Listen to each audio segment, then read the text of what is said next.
ล่าสุดเขมรบุกลาวมาซื้อสินค้าไทยเต็มเบิดพี่น้องเนาะเห็นว่านุ่มเขมรปากดีบอกว่าสิบกินสินค้าไทยเนาะบ่นำเขาสินค้าไทยยังต่างๆเนาะแต่บ่นำเขาก็แมนยูสุดท้ายก็มาซื้ออยู่ลาวเนาะแต่สินค้าเขาคือเขาปลากระป๋องมายังกระซังเลยเนาะก็มาซื้อสินค้าเขาคือเก่าเนาะซื้ออยู่ลาวพี่น้อง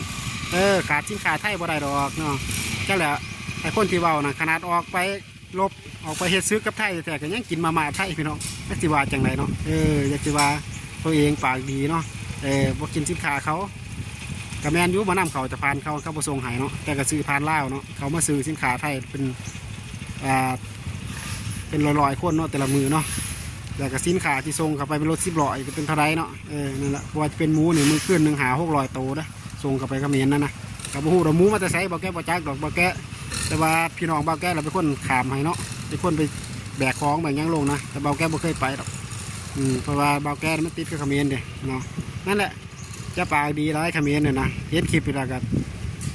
ฝากถึงหนุ่มเขมรคนหนึ่งเนี่ยอย่าปากดีเนาะคนเล่าเขาเข่าขางเขมรอยู่แล้วแหละเนาะยังเกิดเชื้อกันนะรบกันนะเขาก็บอกเข่าขางแค่ดอกหรอเอาคะแนนจริงกันรบอีกที่ใจกรอบหนึ่งเนาะเป็นสิหูเนาะหูละเขาอาจจะเตรียมการไปน้องเพราะว่าตุนชิ้นขาร้ายแห้งตัวเนาะตุนชิ้นขาร้ายเพราะว่าเตรียมสิเปิดจากรบกับจะไทยกรอบหนึ่งบอเนาะอันนี้ก็บอกแน่ใจเนาะเอาเป็นว่าการชิ้นขาไทยบ่ได้พี่น้องตุยแน่ๆพี่น้องเนาะขาดผงชูรสบ่ได้พี่น้องเขาสำเร็จพี่น้องสบายดี